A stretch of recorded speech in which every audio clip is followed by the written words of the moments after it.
menutup situs pornografi secara keseluruhan, langkah yang lebih efektif adalah menerapkan pengaturan konten yang ketat, seperti pembatasan. Baik, Assalamualaikum warahmatullahi wabarakatuh. Teman-teman yang terhormat, selamat datang di sesi debat kita hari ini. Saya akan menjadi moderator dalam sesi diskusi yang akan mempertemukan berbagai pandangan dan argumen mengenai topik yang relevan dan menarik ini. Tujuan kita dalam debat ini adalah untuk merangsang pemikiran kritis, memperluas wawasan, dan mencari pemahaman yang lebih mendalam. Dan tugas saya adalah memastikan diskusi yang berlangsung berjalan dengan tertib, adil, dan bermanfaat. Saya mengajak kita semua untuk menghormati pendapat setiap peserta dan menjunjung tinggi etika dalam berdebat. Ingat, debat ini bukan untuk perpecahan, akan tetapi sebagai pembelajaran. Lakukan dengan baik dan mendebat tetap menggunakan metode colong. Hindari kata-kata bantalan seperti tapi, mungkin, seperti, mungkin saja, dalam kasus tertentu, hanya atau hanya sedikit, dan lain-lain. Mari kita hadirkan argumen-argumen yang kuat, tetapi juga tetap menjaga sikap yang santun, menghormati perbedaan pendapat, dan berdialog dengan saling mendengarkan dengan teliti, dan menjaga suasana yang santun dan terbuka. Saya berharap debat ini akan menjadi wadah yang produktif untuk memperluas pemahaman kita tentang topik yang akan kita bahas. Tanpa basa-basi lagi, mari kita mulai debat ini dengan semangat yang penuh dan saling menghargai. Baik, salam sejahtera untuk kita semua yang hadir pada forum kali ini, dan kegiatan untuk debat untuk memenuhi tugas media literasi dengan mosi situs porno harus ditutup. Debat hari ini terdiri dari 2 tim, yaitu tim afirmasi dari kelompok 4 dan tim oposisi dari kelompok 1. Sebelum pelaksanaan debat dimulai, saya akan membacakan tata tertib debat sebagai berikut. Yang pertama, perkenalan. Setiap tim memperkenalkan diri selama 1 menit. 2. Penyampaian pernyataan topik. Jadi, setiap tim menyampaikan argumentasinya terhadap pernyataan topik selama 5 menit. Dimulai dari tim pendukung, dilanjutkan dengan tim penyangga. Yang ketiga, debat mengomentari argumentasi. Debat mengomentari argumentasi. Yang kelima, itu ada kesimpulan. Jadi setiap tim memberikan ungkapan penutup terhadap pernyataan topik sesuai dengan posisinya. Nah, selanjutnya saya persilahkan kepada juru bicara setiap tim untuk memperkenalkan diri. Perkenalan untuk setiap tim adalah 1 menit. Waktu dimulai dari tim afirmasi. Silakan kepada tim afirmasi dimulai dari sekarang.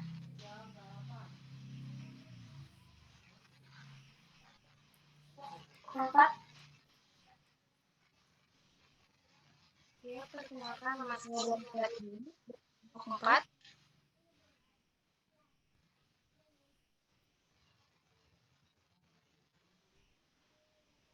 Yang lain? Perkenalkan, saya Jejang Syukron Nawawi dari kelompok 4. Perkenalkan, nama Sri Wahyuningsi dari kelompok 4. Perkenalkan, nama saya Muhammad Rahul Aziz dari kelompok 4. Perkenalkan, nama saya Ika Putri dari kelompok 4.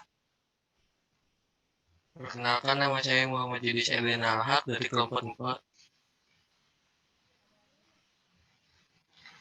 Sudah semua? Perkenalkan, dari kelompok 4. Perkenalkan, saya Fatihatul Salama dari kelompok 4. Dilanjutkan oleh tim oposisi. Silakan memperkenalkan diri. Tim oposisi, waktu dimulai dari sekarang. Perkenalkan, saya Indira Firliana dari kelompok 1, tim oposisi. Perkenalkan, saya Neng Azmi Nurfadila dari kelompok 1. Perkenalkan, saya Sapina Aurelia dari kelompok 1. Perkenalkan, nama saya Mario dari kelompok 1. Perkenalkan, nama saya Muhammad Tuhan Pratama dari kelompok 1. Perkenalkan, nama saya Muhammad Ipan Lasmana dari kelompok 1. Perkenalkan, nama saya Lukman Al-Hakim dari kelompok 1. Terima kasih. Baik, sudah semua? Debat bahasa Indonesia dengan mosi situs porno harus ditutup telah dimulai. Kami persilahkan untuk tim afirmasi dari kelompok 4 menyatakan pernyataan topik dalam waktu 5 menit. Pembicara 1 dari tim afirmasi kami persilahkan. Waktu dimulai dari sekarang. Menurut saya, kenapa situs porno ini tidak harus ditutup? Karena mungkin banyak suami istri yang harus belajar lagi sex education. Belum lagi soal pengamanan pun masih kurang dari baik, karena masih bisa dijangkau oleh VPN.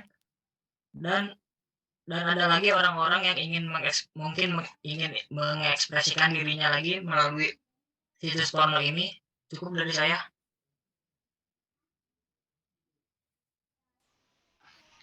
Baik, demikian tadi penyampaian topik dari tim afirmasi. Selanjutnya kami persilahkan pembicara 1 dari tim oposisi untuk menyampaikan topik selama 5 menit. Waktu dimulai dari sekarang. Situs pornografi tidak harus dihapuskan. Mari kita menjaga kebebasan individu dan memahami kehendak pasar. Dalam debat ini, tim kami akan menyajikan argumen yang kuat tentang mengapa situs pornografi ini tidak harus dihapuskan. Kami percaya bahwa dengan melarang situs-situs tersebut akan melanggar kebebasan individu dan mengabaikan kehendak pasar. Berikut adalah argumen-argumen kami. Yang pertama, kebebasan individu dan hak pribadi. Hak privasi dan kehidupan pribadi setiap individu dewasa itu bermacam-macam dan berbeda-beda kehidupan pribadinya.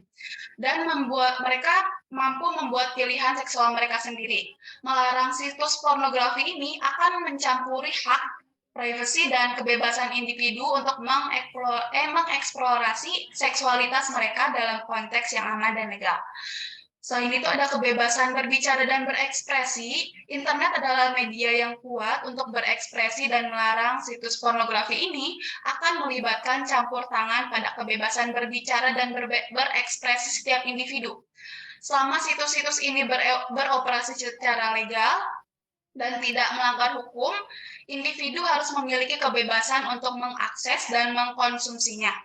Selain itu ada kehendak pasar dan dampak ekonomi.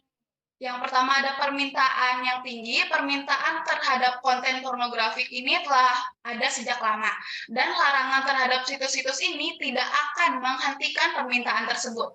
Sebaliknya, melarang situs pornografi ini hanya akan mengalihkan permintaan ke sumber-sumber ilegal atau tidak terkendali, yang dapat menyebabkan lebih banyak masalah sosial dan resiko keamanan. Selain itu ada dampak pada industri dan pekerja. Industri pornografi ini adalah industri yang melibatkan banyak sekali pekerja, termasuk aktris dan aktor, sutradara, dan kru produksi.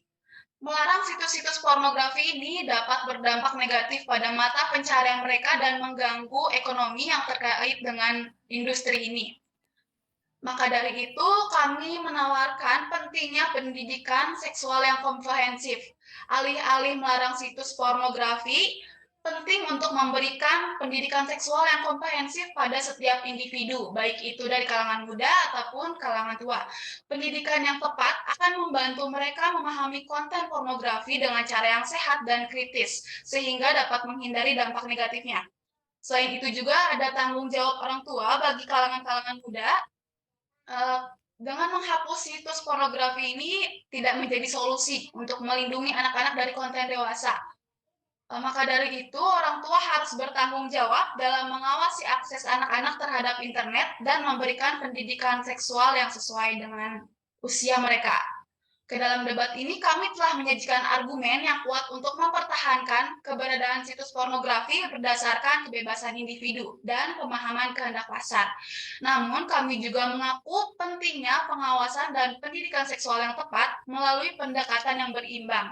Kita dapat menjaga kebebasan individu sambil meminimalkan dampak negatif konten pornografi. Jadi, konten pornografi itu tidak harus dihapuskan menurut kelompok kami. Mungkin sekian argumentasi pertama dari kelompok kami. Saya kembalikan ke moderator.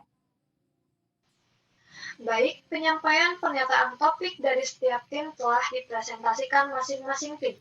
Selanjutnya, setiap tim dipersilahkan mengomentari argumen tim lain selama 3 menit. Pernyataan topik dari tim afirmasi selama 3 menit dipersilahkan. Untuk kelompok 4, dipersilahkan mengomentari argumen dari tim oposisi. Oke, saya akan menanggapi ya. Saya menghargai pernyataan dari Indira dan kita lihat bahwa di sekitar kita anak SMP, SMA, SD atau kuliah mungkin banyak yang mengkonsumsi situs porno dengan bebas dan itu bisa berdampak pada pendidikannya. Ada yang mungkin putus sekolah karena sudah mengenal hal tersebut dan berdampak negatif bagi masa depannya. Mungkin segitu saja dari saya. Baik, ada yang lain?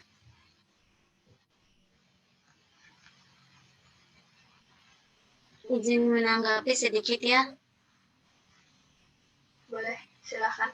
Mengenai situs porno yang dihapus, sebetulnya ini mungkin bagi sebagian akan menjadi suatu hal yang meresahkan karena dilihat dari survei kebanyakan yang mengonsumsi itu masih dalam jangkauan di bawah umur, alhasil menimbulkan beberapa kejadian-kejadian yang bisa dikategorikan sebagai kriminal. Dengan itu kita Baik, izin menanggapi ya. Pemblokiran situs porno ini harus dilakukan karena nyatanya yang terjadi di lapangan orang-orang pecandu pornografi itu rata-rata beresiko melakukan kejahatan seksual karena mereka cenderung mengakses jenis-jenis genre pornografi yang lebih ekstrim dan melakukan perilaku menyimpang untuk mendapatkan sensasi yang lebih kuat. Contoh kasus lain yang terjadi itu di media sosial ialah di anak SD yang memperkosa siswa TK yang diduga akibat konsumsi konten pornografi. Itu saja. Saya di sini dari tim oposisi mau menjawab pernyataan dari siapa ini namanya Nenden Nur Siti ya. Jadi itu kekerasan seksual tidak bisa disangkutkan dengan konten pornografi. Jadi kemungkinan kaitan ini sudah diteliti sejak beberapa dekade terakhir. Di tahun 1970 kan misalnya. Berkutsinski, profesor kriminologi di Universitas Copenhagen, mengamati angka kejahatan seksual di Denmark, Swedia, dan Jerman. Setelah legalisasi pornografi di penghujung tahun 1960-an dan awal 1970-an, dia mendapati tidak ada korelasi antara pornografi dengan lonjakan angka kejahatan seksual dan diskriminalisasinya. Bahkan ada beberapa jenis kekerasan seksual selama periode tersebut, termasuk pemerkosaan dan pelecehan anak, justru menurun angkanya. Jadi nggak ada korelasi itu antara kejahatan sama konten pornografi. Terima kasih. Mungkin ada yang menanggapi?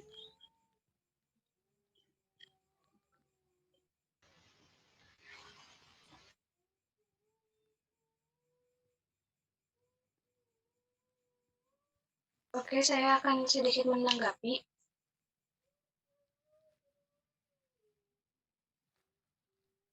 Namun di sini kita lihat ada beberapa dampak dalam mungkin kecanduan atau menonton porno, yaitu menyebabkan gangguan emosi. Tentunya dari segi psikis, pornografi dapat menyebabkan gangguan emosi. Adapun dampak psikis yang terjadi ketika kecanduan pornografi di antara lain perasaan kacau karena selalu mencari konten pornografi ataupun mudah marah dan tersinggung jika kegiatan mengakses pornografinya terganggu.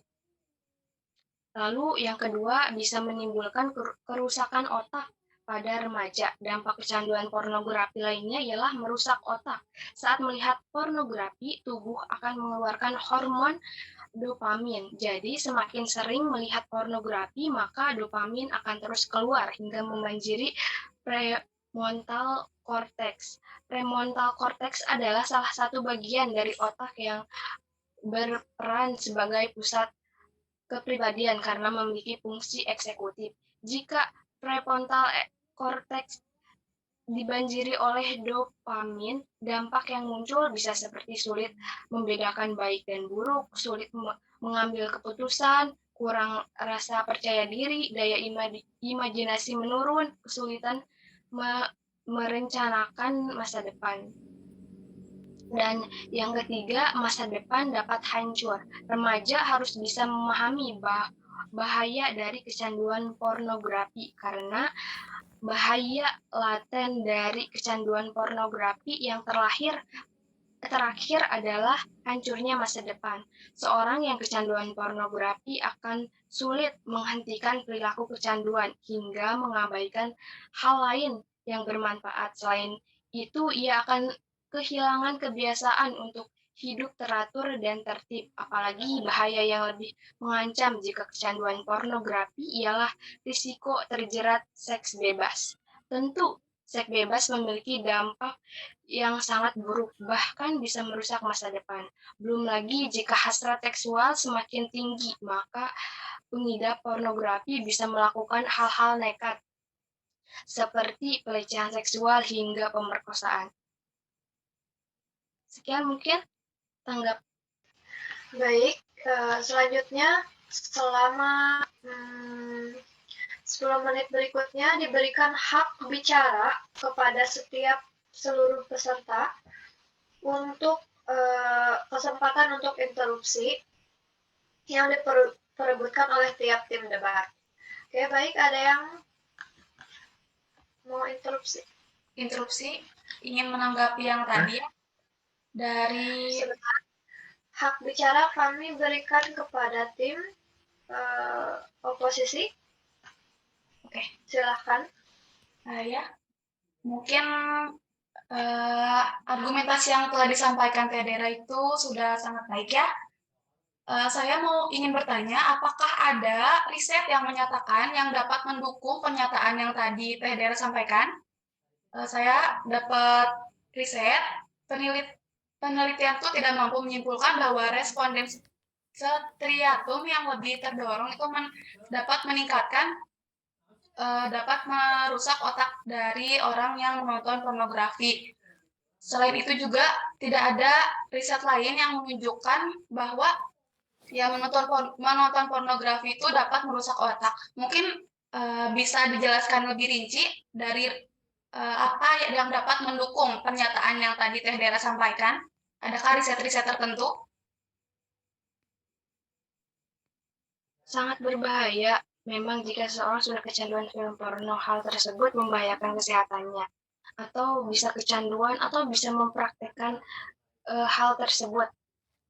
Tak lama ada seorang anak kecil SD atau sekitaran kelas 5 atau viral karena melakukan hal tersebut dan membagikannya ke khalayak ramai. Itu mungkin penyebabnya dari menonton film porno yang mungkin anak tersebut memiliki akses untuk melihat video porno. Seperti itu mungkin. Interupsi